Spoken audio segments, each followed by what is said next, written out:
Bienvenue dans cette deuxième partie dans laquelle nous allons rentrer dans le vif du sujet. Nous allons expliquer comment fonctionne un site web. Et en particulier, nous allons nous intéresser aux langages qui nous permettent de créer des sites web. Alors, commençons par la notion de client et de serveur.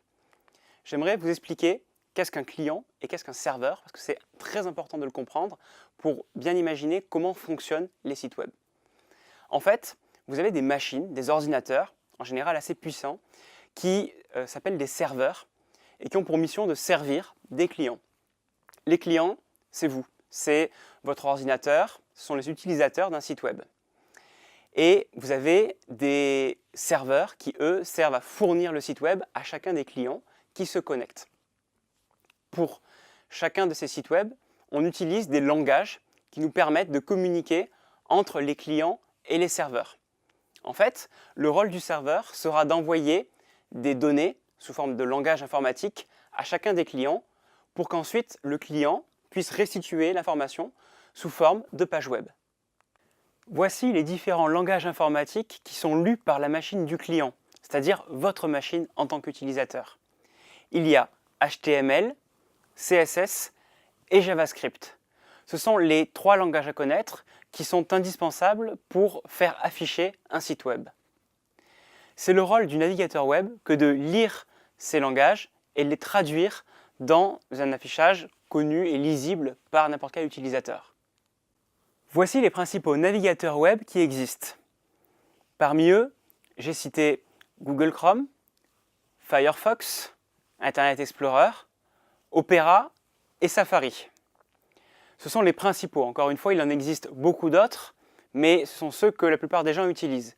Google Chrome qui est fait par Google, Mozilla Firefox qui est fait par la fondation Mozilla, Internet Explorer par Microsoft, Opera par la société Opera, et Safari qui est le navigateur qui est fait par Apple. Leur rôle est vraiment très simple, comme je vous le disais. Il s'agit pour eux de récupérer du langage HTML, CSS et JavaScript et le traduire en une page web qui peut être affichée à l'écran.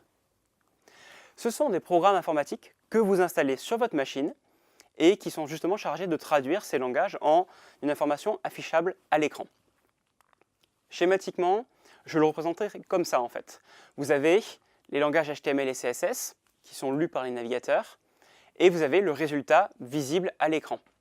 Le rôle du navigateur web donc est très clair là-dessus, c'est du langage informatique abscon d'un côté et en sortie, après tout le travail informatique qu'il fait, un résultat visible à l'écran. Ici, vous avez par exemple la page d'accueil de Wikipédia.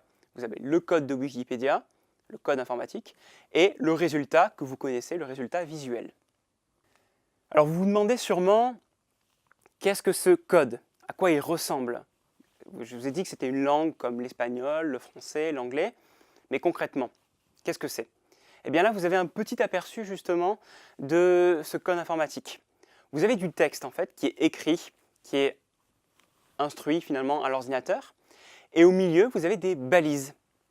Ces balises, c'est justement le code qui est donné à l'ordinateur pour qu'il comprenne qu'est-ce qu'il doit faire avec ces informations-là.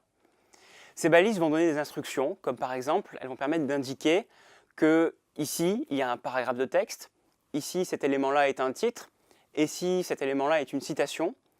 Et du coup, l'ordinateur sera capable de restituer visuellement, de façon logique, ces informations-là. Ça, c'est vraiment très important de le comprendre.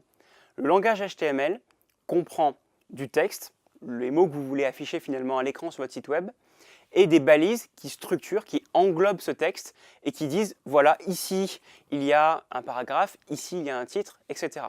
Ça donne la logique finalement de construction de votre site web.